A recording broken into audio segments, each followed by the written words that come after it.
You were never meant to fit in. Because what you carry, this sight, isn't safe. It sees through masks, pierces illusions, and exposes truths people spend their whole lives trying to bury. And that kind of perception doesn't earn you praise. It makes you a threat. You've always felt it, haven't you? That strange discomfort in rooms full of smiling people. That tension behind compliments. That sense that conversations are happening on one level while something else, something unspoken, rattles beneath the surface. They tell you you're too intense, too sensitive, too analytical. But Thoth would say otherwise. He would tell you this isn't sensitivity, it's a sacred site. This video isn't about mythology, it's not about gods or symbols, it's about you, your perception, your exile, your gift, and what happens when the world sees someone who can no longer play along. You're not broken, you've simply begun to remember, and once you see the truth, you can't unsee it. You've always sensed something was off. Long before you had the words to describe it, you felt it. In the classroom, where everyone else seemed content to recite answers without asking questions. At family gatherings, where smiles hid tension and silence swallowed truth. You knew. You didn't know how or why, but you knew. People weren't saying what they meant. The world didn't feel real. And you felt like a glitch in a program everyone else had agreed to run. Thoth calls this sacred sight, a rare tuning of perception that lets you hear the whispers behind the words, the fractures in the performance, the weight behind the laughter. It's not psychic, not magical. It's consciousness that hasn't been numbed, a form of seeing that doesn't rely on eyes. You were never meant to play along with the surface-level game of life, because your nature was always calibrated to depth, not as a choice, as a blueprint. But the world doesn't welcome this kind of perception. It labels it, diagnoses it, pathologizes it. You were probably told you were too sensitive, too dramatic, too emotional, maybe even unstable. But that was never the truth. You weren't malfunctioning. You were simply living in a frequency too rare to be recognized by the average receiver. You weren't reacting too much. You were perceiving too clearly. And here's the part they'll never say out loud. They felt it. Even if they couldn't explain it.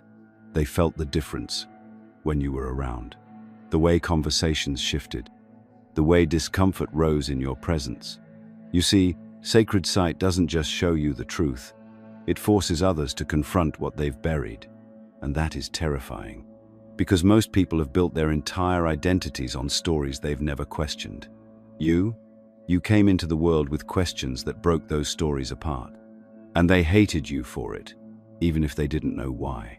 But Thoth reminds us, this isn't a curse of punishment. It's a curse of awakening. A painful, unchosen, relentless gift that strips away illusion not just from the world, but from yourself. And that's where it really hurts. Because once you start to see what others can't, you begin to realize how much of your life was built on pretending. Pretending to be okay. Pretending to fit in. Pretending you didn't notice what was glaringly obvious to you but invisible to everyone else. There's a reason you're exhausted, not from effort, but from effortlessness, from seeing what others miss, from pretending not to, from questioning your sanity just to keep the peace, from carrying the weight of truth in a world built on denial. Some knowledge is too raw, too deep, and too disruptive to speak openly. That's why we created Insights Academy, our free newsletter, where we share what can't be said here. Sign up through the link below and receive a free copy of the Kybalion, only available for a limited time. And this is where the transformation begins. Not when you silence your sight, but when you stop apologizing for it. You were never meant to be blind. You were never meant to swallow the script. You were born to see, clearly, deeply, dangerously. And now, you're remembering. That sensation you've been carrying isn't madness. It's awareness trying to break through the fog. And once it does, everything changes. There's a tension that follows you into every room, and it's not your imagination. You've felt it when people go quiet as you approach. You've sensed it in the way their smiles stiffen, their energy shifts, Their eyes avoid yours just a little too quickly. You don't even have to say anything. Your presence alone disrupts the illusion they've worked so hard to maintain. Thoth calls this the mirror effect. Not because you reflect people's beauty, but because you reflect their shadow. The parts they've disowned, the pain they've suppressed, the truths they've buried so deep they've convinced themselves they no longer exist. And when someone like you walks in, someone who sees without trying, who feels without permission, it's like placing a mirror in front of someone who's forgotten their face. They look away not because you're flawed, but because you're clear. You were never trying to be intense, never trying to expose anyone.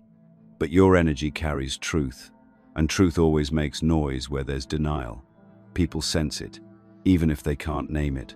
Your perception is felt before it's understood. That's why you've been accused of being too much, too emotional, too direct. They weren't describing you.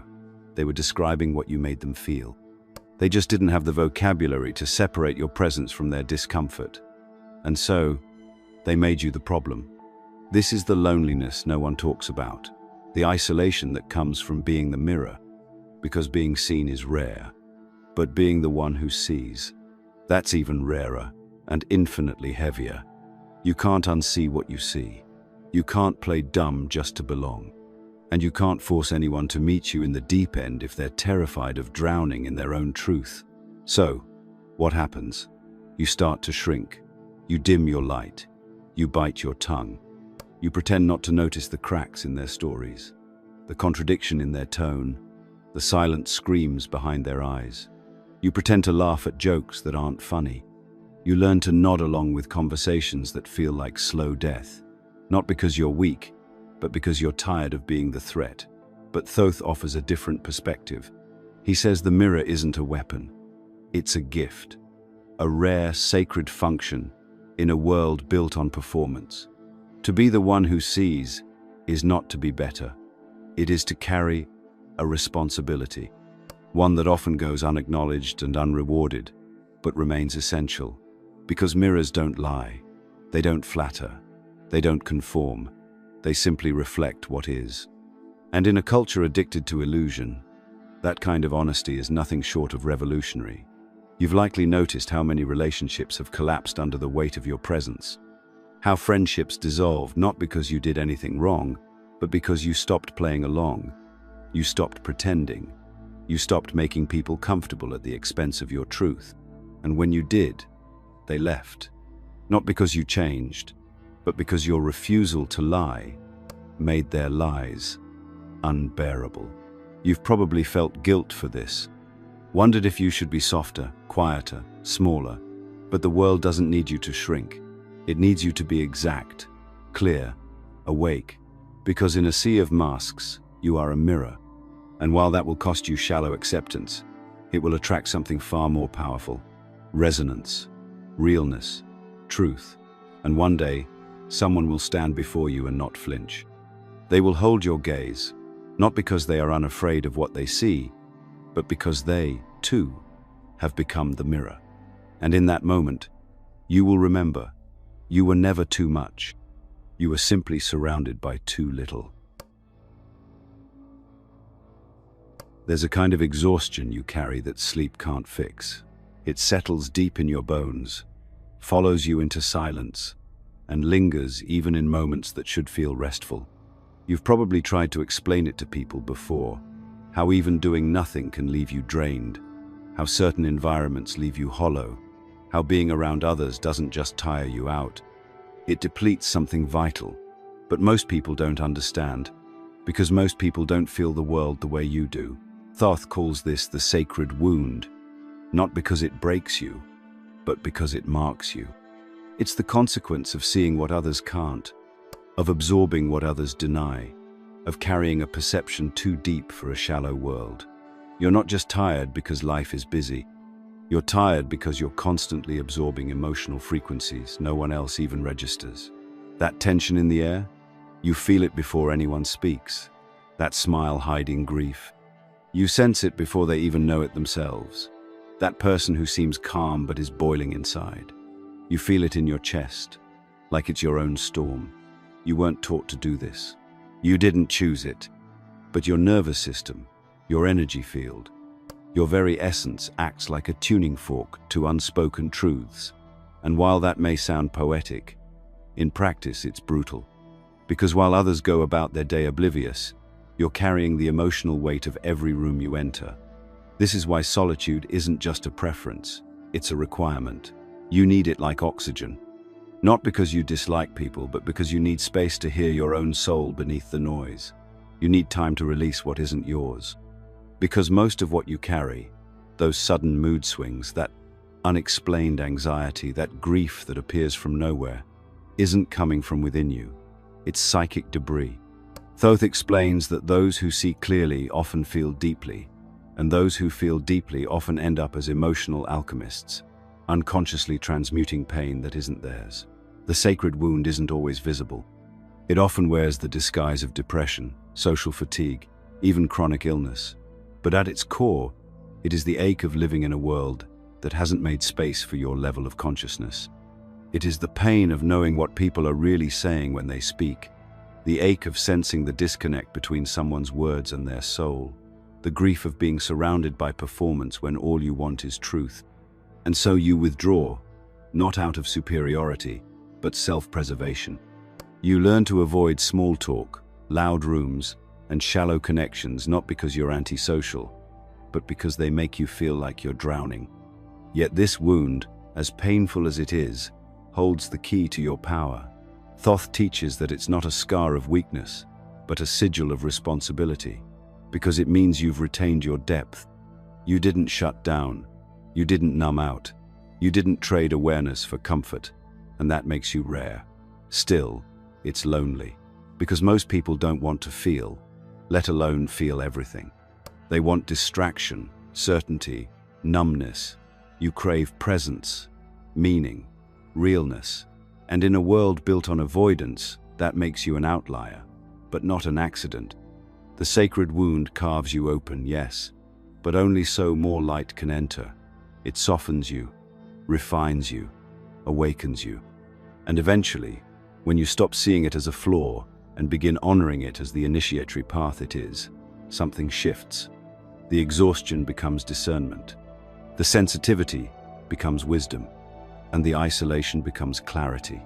You were never meant to carry the world's pain, but you were meant to recognize it, to see it clearly, and to choose what to do with it. The wound is not who you are, but it is how you found the truth. And that truth, it's what makes you powerful.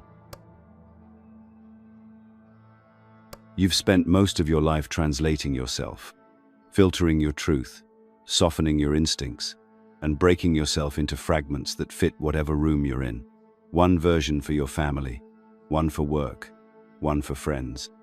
None of them quite right, all of them slightly off. And every time you do it, every time you dilute what you feel or mute what you see, it costs you something. A small betrayal, a little grief, another layer between you and the truth of who you are. Thoth calls this living between worlds. It's not just about spiritual duality, it's about psychological exile. You exist in a space too complex for binaries, too honest for shallow roles. But the world doesn't reward truth, it rewards performance.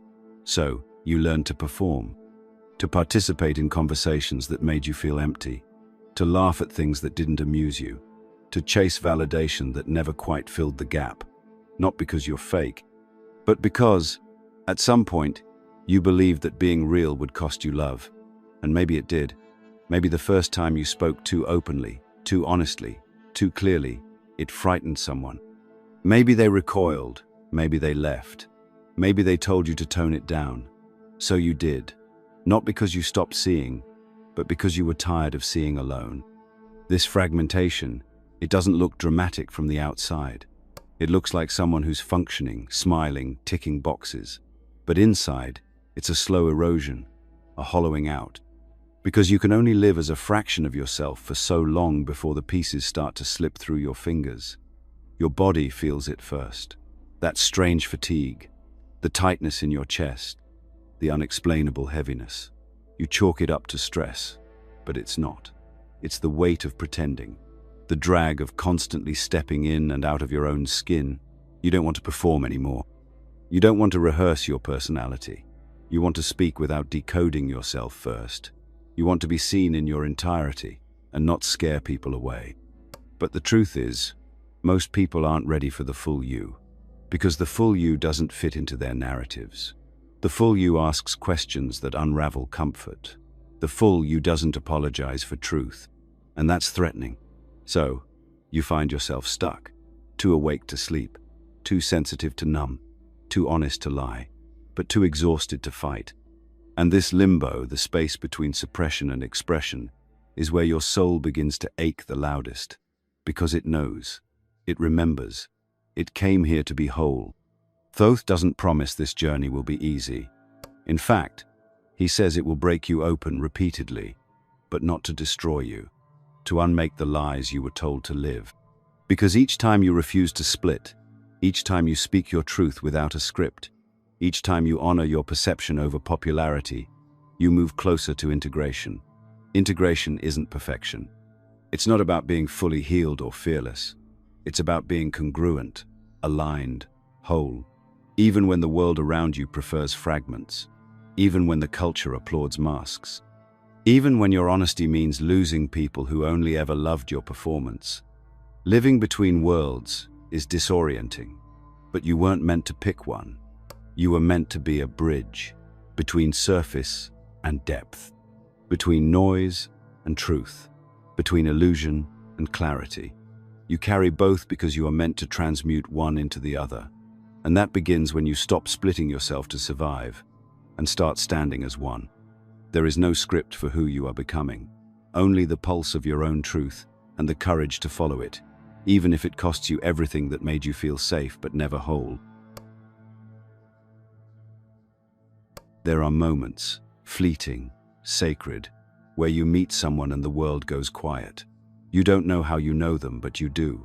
It's not logic, it's not memory, it's resonance. A deep, wordless recognition that bypasses introductions and speaks straight to the soul. No performance, no small talk, just two frequencies remembering themselves in each other. Thoth calls this sacred synchronicity, not coincidence, not fate, but the gravitational pull of rare minds finally crossing paths in a world that's tried its best to scatter them. You may have gone years without it, decades even, moving through life like a ghost among the living, waiting for someone to speak a language you hadn't realized you'd stopped trying to speak. And then, without warning, you feel it. A stranger who feels like home, a look that holds depth instead of judgment, a conversation that doesn't drain you but revives you. It's not common, it's not easy, but when it happens, you know, because suddenly, you're not explaining yourself anymore. You're being seen. This recognition is rare, because your perception is rare. You're not just sensitive, you're tuned to a wavelength most people have never accessed. It's not superiority, it's simply difference. You notice the subtleties others miss. You detect the shadow beneath the smile. You hear the tremor behind the words. And because of that, most interactions feel hollow. Most connections feel like you're only allowed to bring a piece of yourself, never the whole. But when you meet someone who sees, who feels, who carries that same silent ache of perception, it's like finding proof that you're not alone in the wilderness after all. You don't need many of these people. In fact, too many would overwhelm the sacredness of it. Thoth teaches that those who carry the mirror, the ones who see, feel, and reflect the truth, are scattered intentionally, like seeds planted across timelines. When one awakens, it sparks another. When two connect, the veil lifts faster. It's not about forming crowds. It's about weaving a quiet web of remembrance, one soul at a time. And when you meet them, these others who were also born with sight, you feel it immediately. There's a softness, an honesty, a depth, and an unspoken grief, because they too have lived between worlds. They too have been misunderstood, mislabeled, mistaken for too much or not enough. But here, in this rare connection, you both remember that your sensitivity was never a weakness. It was a compass. In a society that glorifies detachment, your ability to feel deeply is revolutionary. In a culture that rewards masks, your willingness to be seen is sacred. These rare recognitions aren't just about friendship, they're about restoration. You restore each other's faith in reality, that there are still people who get it, that your path isn't madness, that the pain wasn't pointless. You won't always get to keep these people close. Sometimes they appear just long enough to awaken something in you, to remind you of what's real, and then life pulls you in different directions. But the imprint remains, the frequency stays, and it anchors you in a deeper trust that you are not, and never were, walking alone. This is why the system isolates you, not just physically, but mentally. It convinces you you're the only one who sees. It makes your depth feel like dysfunction. But the moment you connect with someone who sees what you see, that illusion dissolves.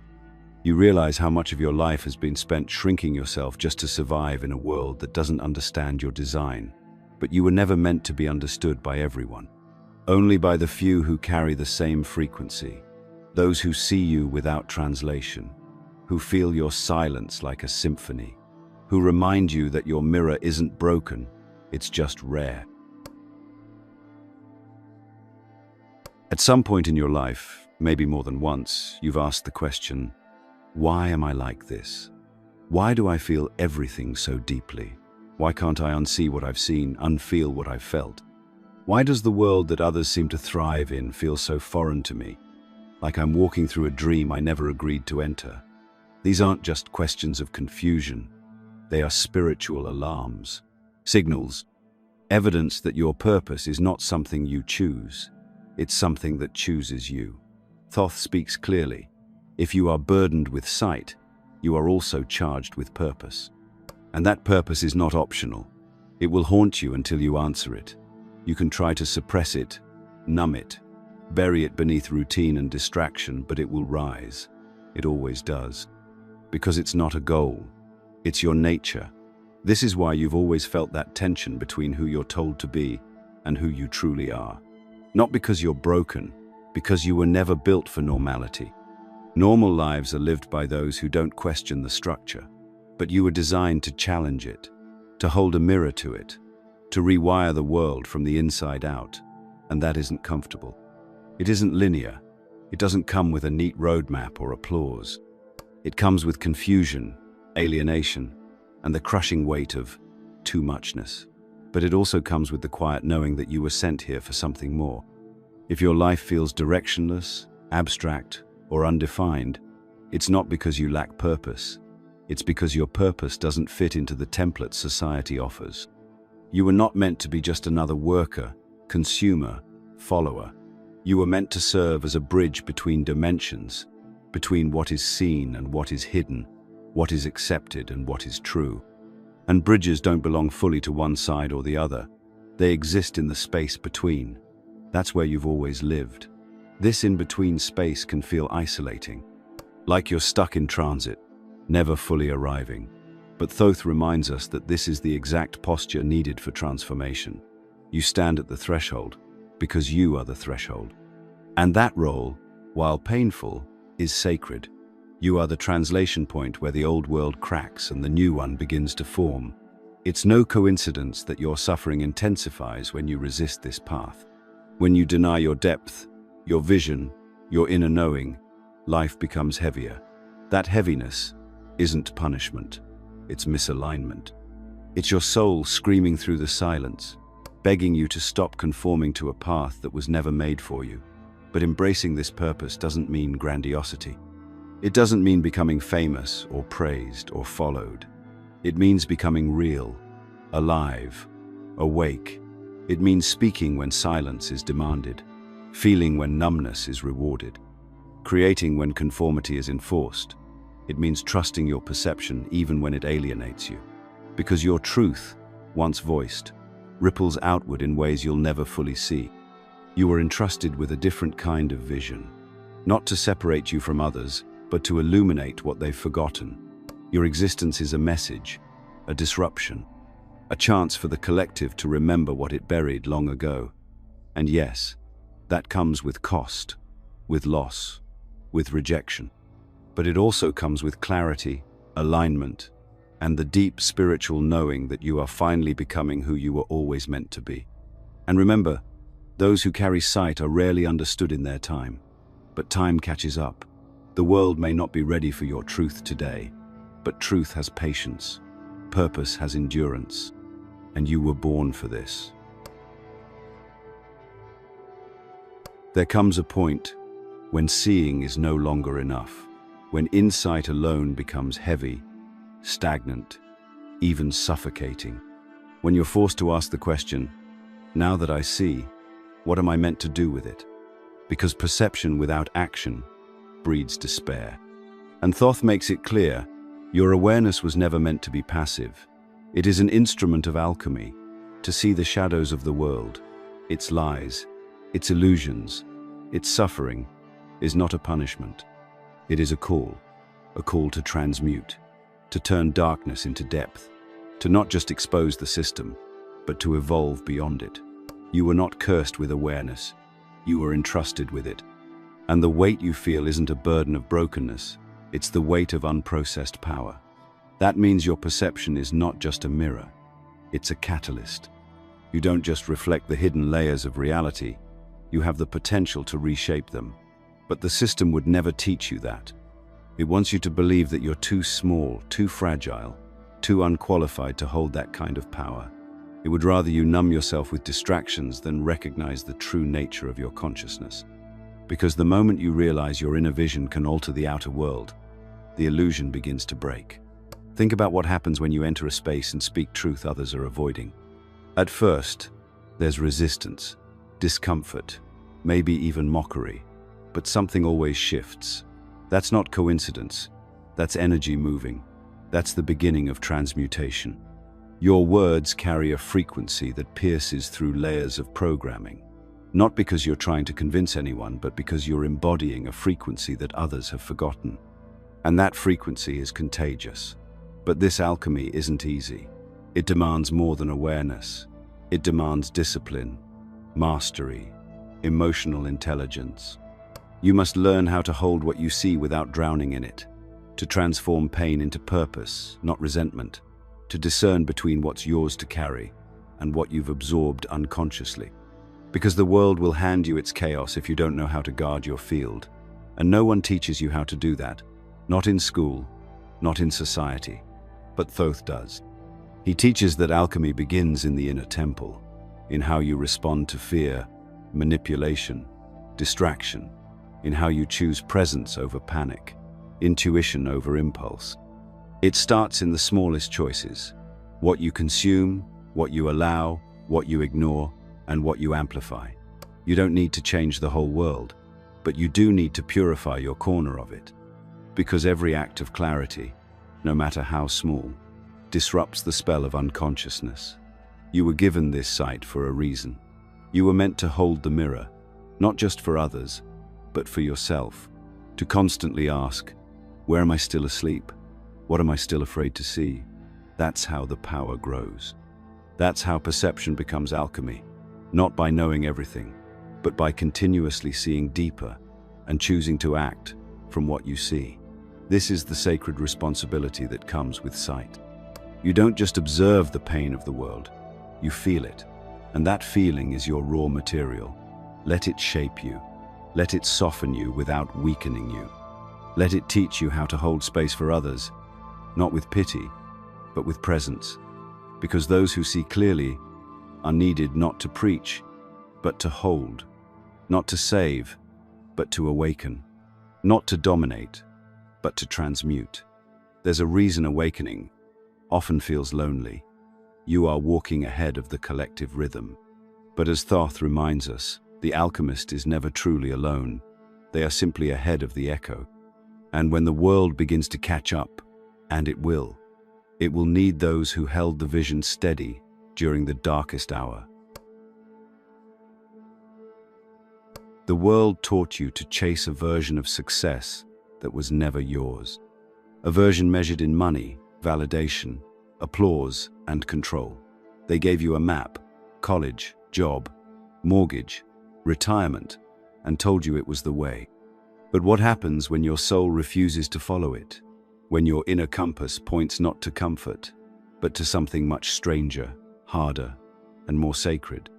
Thoth says this dissonance you feel, the conflict between what you were told to want and what your spirit actually longs for, is the first sign that your purpose cannot be domesticated. Your success was never meant to look like everyone else's. You were not sent here to rise through their systems. You were born to question them, break them, and build something entirely new from the rubble. But that kind of path comes with cost. You'll be misunderstood. You'll doubt yourself. You'll feel lost, not because you're failing, but because you're stepping into a role no one ever explained to you. A blueprint that doesn't yet exist. There are no billboards for this kind of life, no mentors on magazine covers, no courses to follow. Because what you carry, your perception, your clarity, your creative fire, has no precedent. And that's what makes it powerful. The more you try to conform to the world's definition of meaning, the more alienated you'll feel. Because you were never meant to fit into a role. You were meant to forge one. And that requires deep surrender, not to a plan, but to a frequency. Not to certainty, but to trust. To live not by external milestones, but by internal resonance. To know that if your soul is on fire, even if your life looks messy on the outside, you're aligned. Success, for you, must be redefined. It's not about being understood by the masses, but about being recognized by the few who speak your frequency. It's not about climbing ladders, but about building bridges between mind and heart, truth and illusion, light and shadow. Your purpose is not a job description. It's an energetic signature, a vibration you carry that changes the atmosphere wherever you go. You've likely felt it already. That moment when someone hears your words and something inside them shifts. Or when a glance, a silence, a question you ask breaks open a truth they didn't know they were hiding. That's purpose in motion. Not loud, not grand, but catalytic. And Thoth reminds us, when you embody your truth fully, without needing to be accepted or applauded, you become a lighthouse for others who've been wandering in the dark. You don't need to guide everyone. You only need to stay lit. The ones meant to find you will, not through marketing, through magnetism. So ask yourself, right now, what does success feel like? Not what it's supposed to look like, but what your body knows to be true. Does it feel like peace, creative flow, deep connection, the courage to live unmasked, even when it scares you? That's your North Star. Let go of chasing symbols. Let go of trying to prove your worth through productivity or performance. Real power isn't about how much you do. It's about how fully you show up, in your truth, in your softness, in your refusal to shrink for the comfort of others. And remember, when your vision doesn't make sense to the world, it's not a flaw in the vision. It's a sign that the world hasn't caught up yet. Now is the moment to make a decision. To stop measuring your life with someone else's ruler. To stop shrinking your frequency to fit someone else's expectations. To stop waiting for permission to live as you truly are. And if any part of you still doubts whether you're on the right path, look at the pain, the friction, the tension, the restlessness. That's not dysfunction. That's your soul calling. That's sacred resistance to the unnatural. And buried inside that discomfort is direction. You're not lost. You're just remembering a way of being that was never supposed to be forgotten. A way of living that doesn't trade authenticity for approval. A purpose that doesn't ask you to perform, but to be, fully, fiercely, freely. To see what others don't is a burden, but it's also a sacred initiation. Thoth never promised that sight would bring peace, only truth. And truth, by its very nature, disrupts. It doesn't always heal right away. Sometimes, it first breaks. What you carry isn't just insight, it's alchemy. The ability to perceive what lies beneath the surface and transmute it into meaning, wisdom, and clarity. That power terrifies the world because it can't be bought, packaged, or controlled. You've probably noticed, the more you see, the more invisible you feel. Because people don't know how to meet what they refuse to confront. And so you become a mirror they're afraid to look into. But that mirror, the one you carry, isn't here to hurt them. It's here to wake them. And it starts by waking you. There is no point in seeing through the matrix if you still seek validation from it. That's the trap many fall into.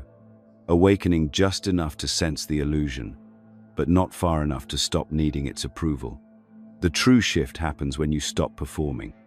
When you stop asking, "How do I appear?" and start asking, "What am I here to reveal?" Your role isn't to blend in or explain yourself.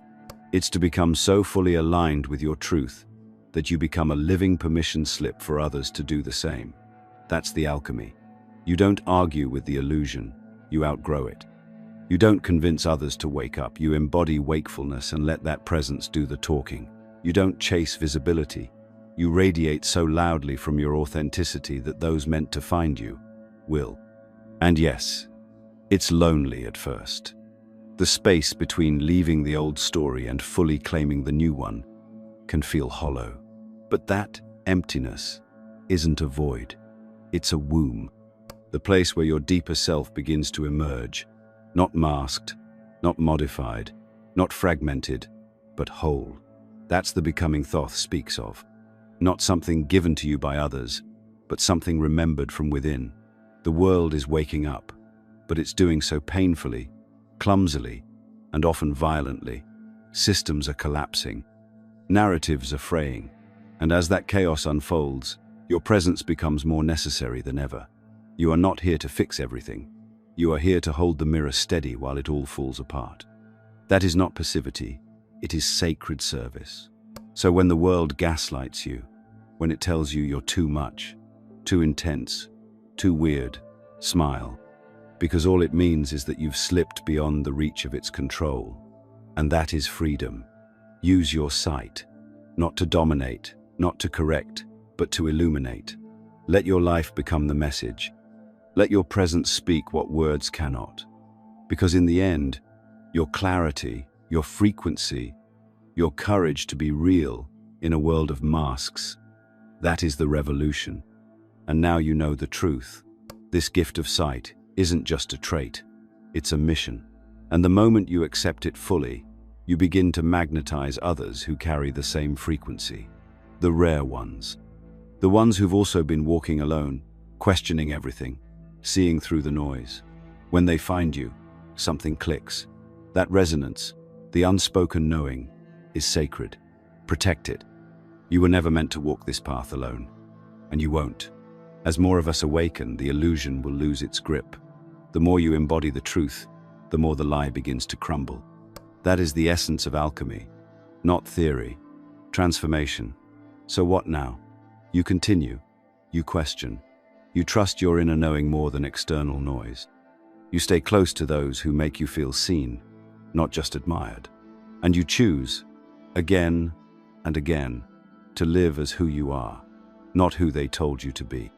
But if you've made it this far, you already know this isn't the end. It's the beginning of something ancient rising again through you, something that refuses to be silenced, diluted, or sold. And if you've felt the resonance in these words, don't stop here. Sign up to Insights Academy, the free newsletter where we share what can't be spoken on platforms like this. And for a limited time, you'll receive a free ebook of the Kybalion. Your next step is waiting. Click the link in the description. If this video resonated with you, let us know by commenting, "I understood it,"